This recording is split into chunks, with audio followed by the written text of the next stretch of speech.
We're answering a selection of your gardening questions today on Pots and Trowels, and that's brought to you with the support of Cobra Garden and King Seeds.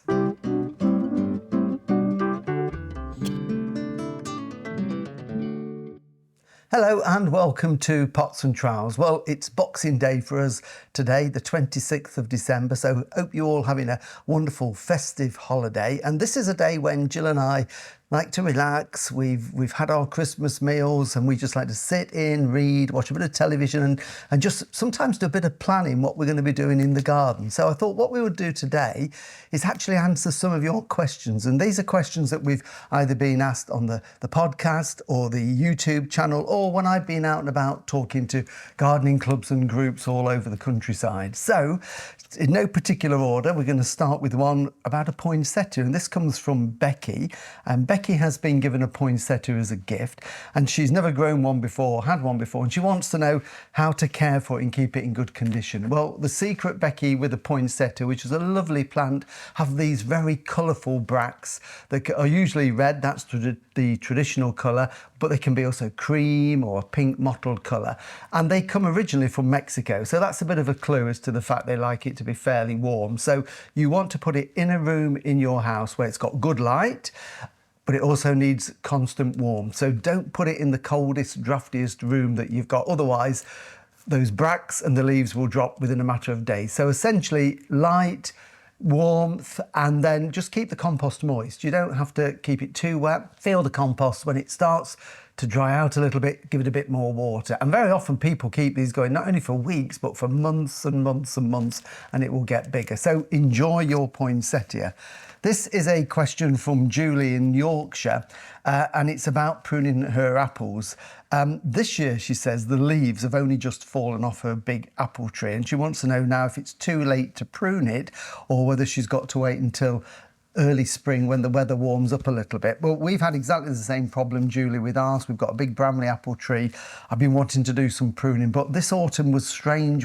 It just went on and on and on. And then we had some cold weather and snow. And even then the leaves didn't fall off, and they've only just fallen off. So, but you are fine to prune it. You can do it any time through the winter. It doesn't matter if it's cold, it doesn't matter if it's frosty. There's absolutely no reason why you can't prune it. So, as long as you're comfortable being out there in the cold weather, it won't harm the tree. It's dormant at this time of the year. It's not making any growth. So you can do any pruning, thinning it out, opening up that canopy to get more airflow, shortening long growths, but certainly do it before it starts into growth in the springtime.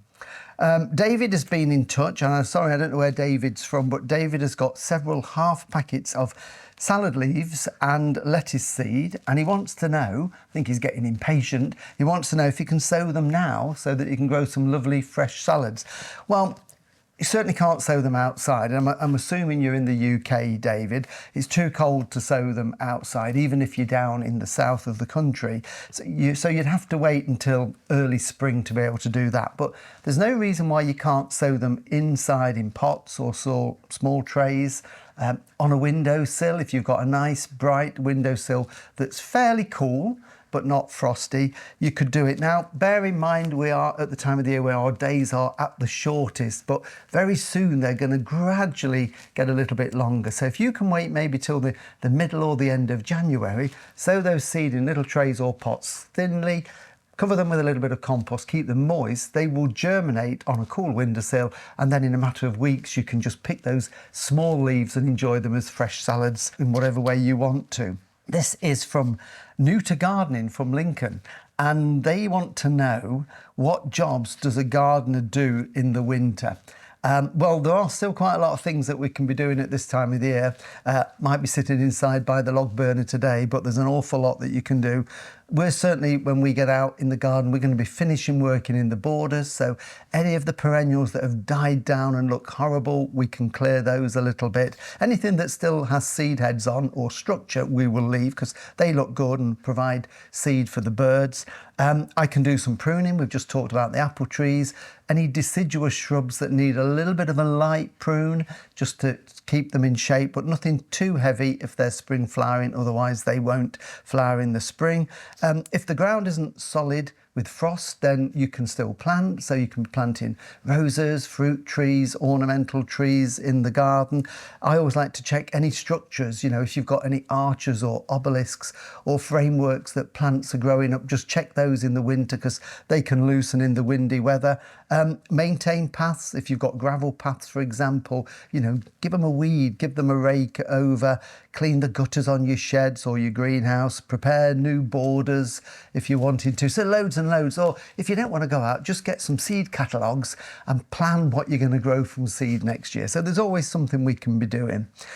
Jenny has been in touch as well. Jenny wants to grow some cut flowers in her garden that she can use to cut and bring into the house next year. So growing your own cut flowers is really, really popular at the moment, and we've done a couple of videos where we've visited people that do this.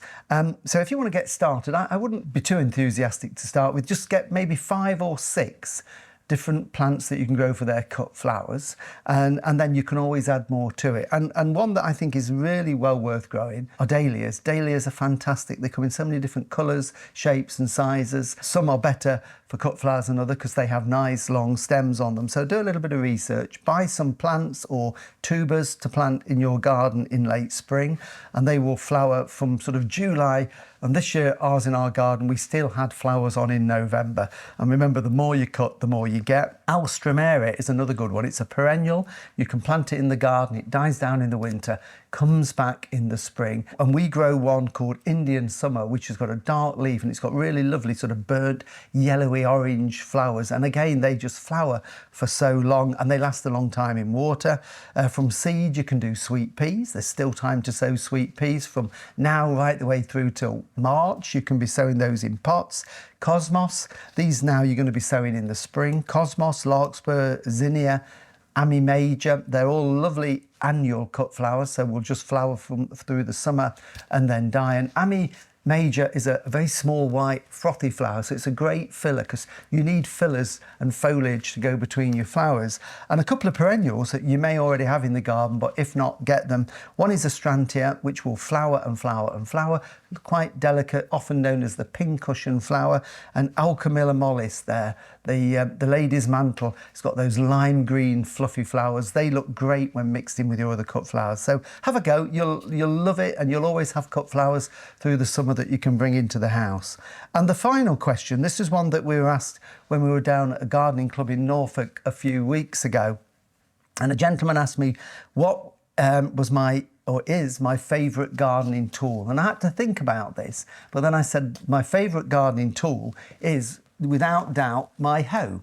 And a hoe is a really useful gardening tool, and it just so happens that I brought it in out of the shed. I don't normally have it in here.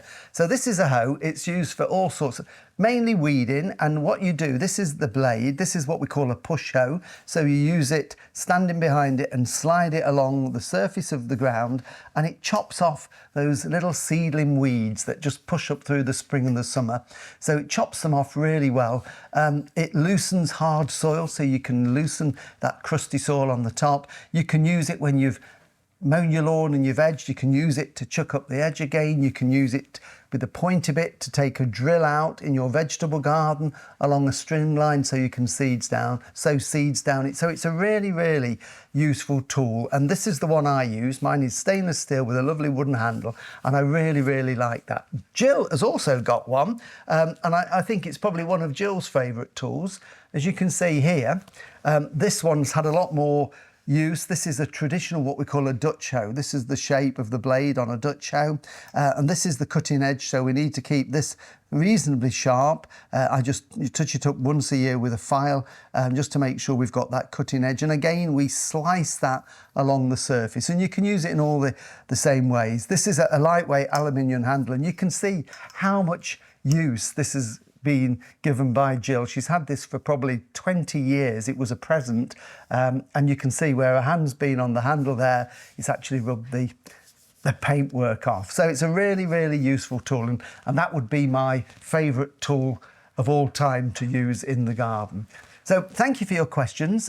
Thank you for following us, of course, on Pots and Trowels, not only on our videos, but also on our podcast. Well, the nursery had sort of wound down. We still lived there. We had the glass houses, but it had all sort of evolved into writing for lots of different magazines. We're going to be back again next week doing more and more in the garden and all the way through the year. So all I would like to say on behalf of myself, Sean and Jill, the Pots and Trowels team, very, very happy new year, and we'll see you in 2025.